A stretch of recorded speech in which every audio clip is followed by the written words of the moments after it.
Hello, bienvenue dans ce nouveau vlog lecture. Je suis heureuse de vous retrouver pour une nouvelle semaine de lecture, une nouvelle semaine de propagande autour de la Guilde des Ombres de Anatrice, que j'adore, que j'aime de tout mon cœur. Donc on est sur la partie 2 du tome 3. Je vous ai parlé dans le vlog précédent de la partie 1 du tome 3, donc n'hésitez pas à aller voir si vous voulez en savoir plus. Moi j'ai très peu dormi. Mais c'est puisque hier, j'ai terminé la partie 1 du tome 3 et j'ai attaqué la partie 2 du tome 3. Alors, je ne vous refais pas un résumé de l'histoire parce que je vous en parle en long, en large, en travers. Je vous en parle dans le live de la semaine dernière que j'ai fait avec Aurélie et Émilie de Livromancienne et la bibliothèque d'Emilia. Je vous en parle dans plein de vidéos, dans plein de posts, dans plein de stories Instagram. Si vous voulez suivre un peu tout mon bavardage quotidien, n'hésitez pas à me suivre là-bas d'ailleurs, ça me ferait très plaisir. Donc, la Guilde des Ombres, c'est vraiment ma saga d'amour, ma saga chouchou. J'ai commencé la partie 2 de ce tome 3 parce que la partie 1 s'est terminée sur une façon très cruelle. Mais bon, voilà, c'est la plume d'Anatrice. On a l'habitude qu'elle soit cruelle avec nous, elle est cruelle avec son lecteur, elle nous torture, elle nous presse le cœur. Enfin, ouais, je suis pas un poil mélodrame quand même. Donc, je suis surexcitée, mais voilà, c'est l'effet la Guilde. Alors, on retrouve nos personnages, on retrouve une atmosphère qu'on avait un peu dans le tome 1 et on a toute cette atmosphère de manipulation qui rentre en compte au début de ce tome 3. Et on se demande où ça va mener. Je n'arrive pas à savoir comment pourrait se terminer le récit. J'en ai parlé avec une personne avec qui je fais la lecture commune sur Discord de ce tome 3, puisque voilà, on a toutes les deux eu le pack Plume Blanche. Pack que je vous présenterai au mois de décembre pour les résumés des livres parce que je me garde un minimum de surprises. Mais si vous voulez voir les livres que j'ai reçus, je vous en parle aussi dans le vlog de la semaine dernière, donc n'hésitez pas. Alors, quand on discute, on n'arrive pas à voir la finalité, même s'il y a certaines choses qu'on a pu prédire parce qu'on connaît le caractère de certains personnages, on connaît un petit peu le côté malsain, le pétard qu'ils ont dans la tête. Mais à côté de ça, en fait, il y a certaines choses qui sont totalement imprévisibles. Et l'histoire, les personnages, leur personnalité, l'univers est tellement complexe qu'il y a tellement d'éléments qui rentrent en jeu que c'est beaucoup de ménage, de nœuds qui s'entrelacent, qui se délassent, des relations, on ne sait jamais si elles sont vraies, si elles sont dues à la manipulation, enfin voilà, c'est hyper haletant. Et puis on a toutes les histoires qui touchent à la famille, à l'enfance, à l'éducation, plein de messages forts. Et on a des dragons, les gars. Vous aimez les dragons? Balisez la guilde. Sur ce, je vous laisse ici parce que je crois que j'ai bientôt plus de mémoire et je vous reparle très vite de la Guilde des Ombres.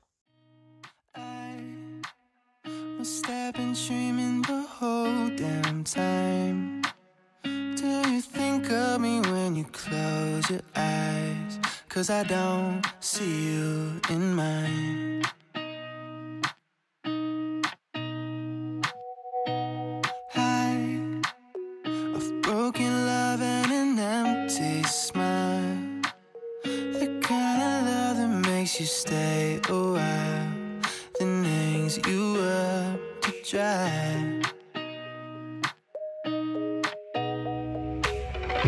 Thought that this wouldn't hurt, but I'm down on my knees. Never expected the worst, but I'm starting to see. Maybe love is just tragedy, and you blame it all on... Hey, je vous retrouve, on est jeudi. Donc j'ai pas eu le temps d'avancer autant que je le voudrais dans la Guilde des Ombres parce que j'avais mon petit frère à la maison, ça faisait un long moment que je l'avais pas vu, donc j'ai profité un petit peu de cette boule d'amour qui est mon petit frère. On est très fusionnels depuis sa naissance. Pour l'explication, on a 17 ans d'écart. Donc voilà, c'est un peu comme mon bébé et voilà, j'ai profité de 2 petits jours avec lui. J'ai quand même trouvé le temps de lire un peu. Là, je suis exactement à la page 358 et sachant que le tome 2 partie 2, enfin non, le tome 3 partie 2 de la guilde fait 713 pages. Donc voilà, j'ai encore de quoi faire, mais je compte me rattraper ce soir. J'ai envie de plonger dedans, quitte à ne pas dormir, mais j'ai besoin d'avancer. C'est tellement intense ce qui s'y passe, les personnages, leur personnalité, l'évolution de chacun. Mais j'avais des palpitations, j'avais mal au ventre. Il y a une scène particulière dans ce tome 2 partie 2 qui est très très très difficile. Anatrice m'a dit que j'ai passé le moment le plus noir de la série. Et effectivement, pour être noir, c'était très très noir. J'ai ressenti vraiment ma poitrine se serrer, le ventre se nouer, c'était douloureux, j'avais très très mal et en même temps je me dis que c'est dingue qu'une saga arrive à me véhiculer autant d'émotions, autant de symptômes physiques. Oh, c'est vraiment une saga coup de cœur et je suis vraiment amoureuse du personnage de Belladine. J'adore énormément Panama et puis la petite Aube, mais elle est tellement surprenante.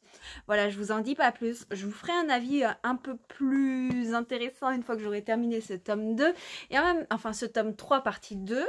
Avec les parties, je me perds à chaque fois. Et en même temps, c'est assez difficile de vous en parler puisque on est vraiment sur la fin d'une saga et je ne veux absolument pas vous spoiler, vous enlever la surprise. Et j'ai ce spot là qui me stresse, là j'ai ce bouton depuis hier. Bref, donc je suis très très triste de terminer cette saga. J'ai pas envie de la terminer, clairement. J'ai pas envie de quitter cet univers, j'ai pas envie de quitter ces personnages. Je l'aime d'amour cette saga. Sinon, j'écoute en audio, il me semble que je vous l'avais dit, Witch and God de Leafstone.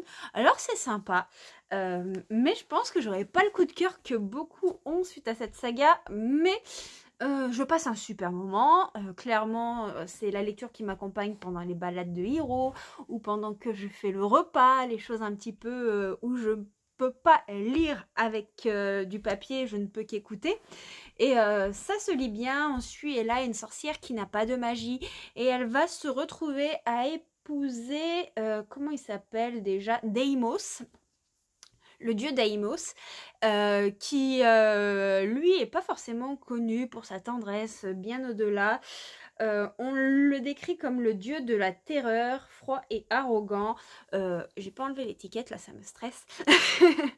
Donc franchement c'est sympa, j'aime beaucoup le caractère des personnages, j'aime beaucoup l'évolution. Ce que j'aime énormément c'est l'implication de la mythologie, puisqu'on a un lien avec Zeus, avec Athéna, avec Aphrodite. Et on apprend un petit peu à connaître les conflits qui existent entre les dieux et les sorcières, donc c'est très très intéressant. Mais en même temps, j'ai l'impression que ça manque de détails. Après, je suis en train de lire une fantaisie qui est hyper développée, donc forcément en contraste, ça manquera toujours de détails. Et je sais très bien qu'il ne faut pas que je compare les univers, donc voilà, objectivement c'est vraiment une excellente lecture, mais voilà, il n'y a pas ce petit truc que j'ai avec la guilde et forcément je sais très bien que toutes les lectures qui vont passer à côté seront toujours un peu plus fades. Il va me falloir un peu plus de temps pour remettre le niveau à zéro. Donc je passe un super moment et ce que j'aime dans cette romance c'est que la mythologie est vraiment présente. C'est pas comme dans God of Love que j'avais lu l'année dernière de Eugénie Dillens, qui était très très sympa au niveau de la romance, mais où la mythologie était présente sans trop être détaillée. Là c'est vraiment cœur de l'histoire quoi, c'est quand même développé, même si en contraste on est quand même dans un monde moderne. Ça un petit écho avec l'Or Olympus de Rachel Smith, le webtoon qui est adapté. D'ailleurs, il faudrait que je m'y mette sur la tablette pour relire le tome 1 et le tome 2 et attaquer la suite, puisque moi je vends ma saga papier. Et je vais attaquer toute la saga sur Webtoon qui est beaucoup plus avancée et ça me coûtera beaucoup moins cher parce qu'il y a énormément d'épisodes gratuits. Voilà pour ce qu'il en est de mes lectures. J'ai également reçu un colis qui est une précommande d'un relié Amazon qui a été repoussé maintes et maintes fois et que j'attendais. Donc je vais vous le montrer tout de suite et j'espère qu'il est en bon état puisque le carton il a pris un petit peu cher.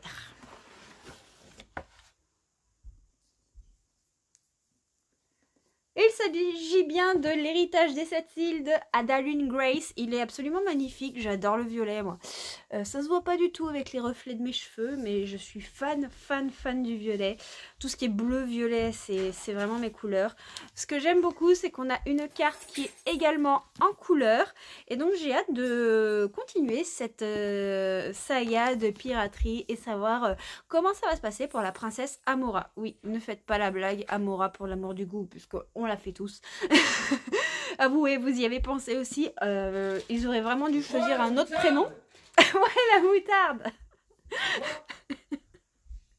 Donc voilà, ils auraient dû lui choisir un autre prénom à l'héroïne puisque ça casse tout et ça enlève le sérieux de l'histoire.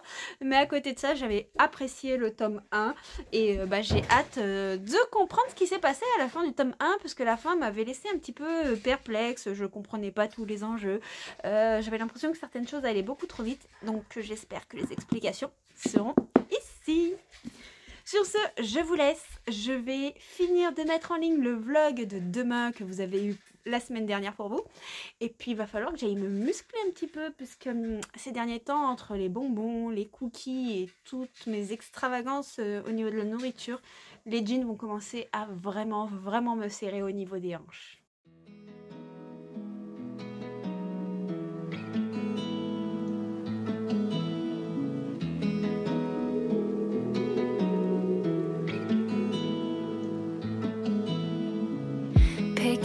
From the top, hit restart. So far it's been so hard to live, but lately something in me changed. Let it go, let it be. Don't fight your way back in. Let me go, let me be. It's time that we begin. Welcome to a new life.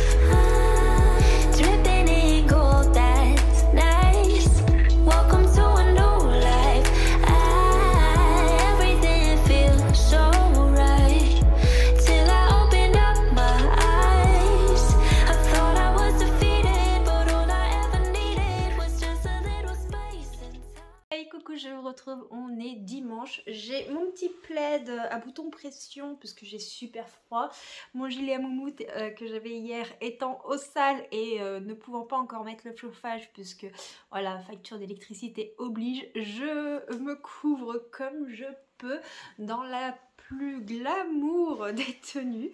Mon chéri m'appelle la corbeille à linge. Oui. Donc sur ce, hormis mes tenues et tout ça, je viens vous parler pour clôturer ce vlog de deux lectures que j'ai terminées. Alors je vous parle de la plus importante tout de suite parce que j'ai terminé la saga La Guilde des Ombres de Anatrice. Et quelle lecture, quelle saga, quel univers, je suis totalement in love et on a une fin qui est complètement cohérente avec le fait qu'on est dans de la dark fantasy. Je ne vous dirai pas si c'est un happy end ou une sad end, je vous laisserai le découvrir, mais tout ce que je peux vous dire c'est que ce tome 2 partie 2 c'est le plus sombre de la saga, dans le sens où il y a des scènes très difficiles qui exploitent de très nombreux trigger warnings. Je ne les citerai pas parce que ça spoil un peu tout, mais voilà, on reste dans le même style de trigger warning que dans les premiers opus, mais voilà, la façon dont c'est explicité dans l'histoire, c'est pas facile. Il y a un moment où j'ai dû faire une petite pause, souffler, j'avais des palpitations, j'avais des frissons. Anatrice m'avait dit de prévoir la boîte de mouchoirs pour le tome 3 et effectivement, surtout dans la partie 2, on en a vraiment besoin. J'ai terminé ce tome, j'avais du mal à me remettre de mes émotions. J'avais beaucoup de tremblements, j'étais pas bien en fait. De un parce que on est en pleine guerre, donc forcément, c'est pas tout rose ce qui se passe. Il n'y a pas des licornes avec des arcs-en-ciel, bien au contraire. Là, on a des dragons, on a du feu, on a des morts, on a du sang, enfin voilà, tout ce qui est en lien avec la guerre. Et on a aussi le revoir à la saga, dire au revoir aux personnages qu'on aime tant. Et ça, c'était très très difficile. Alors, dans ce tome 3, on a énormément de suspense. J'ai été surprise, j'avais fait des hypothèses, celle-ci n'était pas juste. Et en même temps, tout ce qui se passe, quand on repense à tous les tomes précédents, on avait tout sous les yeux. Ça me fait le même effet de quand je me refais des relectures du tome 1 et du tome 2. En fait, on se rend compte que quand on lit par exemple les tomes qui suivent, en fait, tout était dans les tomes précédents. Et c'est ça qui est dingue. Et je suis de love d'amour. J'adore la psychologie des personnages qui est superbement développée. L'univers est tellement vaste que Anatrice pourrait écrire moult et moult univers. D'ailleurs, dans les remerciements, elle dit que peut-être qu'elle reviendra un petit peu dans cet univers, mais l'histoire ne reprendra pas à la fin de ce tome-ci. Ce sera des histoires en lien avec tout ce qu'on apprend dans ces bouquins-là, mais ça ne concernera pas la suite de tout ce qui s'est passé. Voilà, ce sera des sortes de préquels.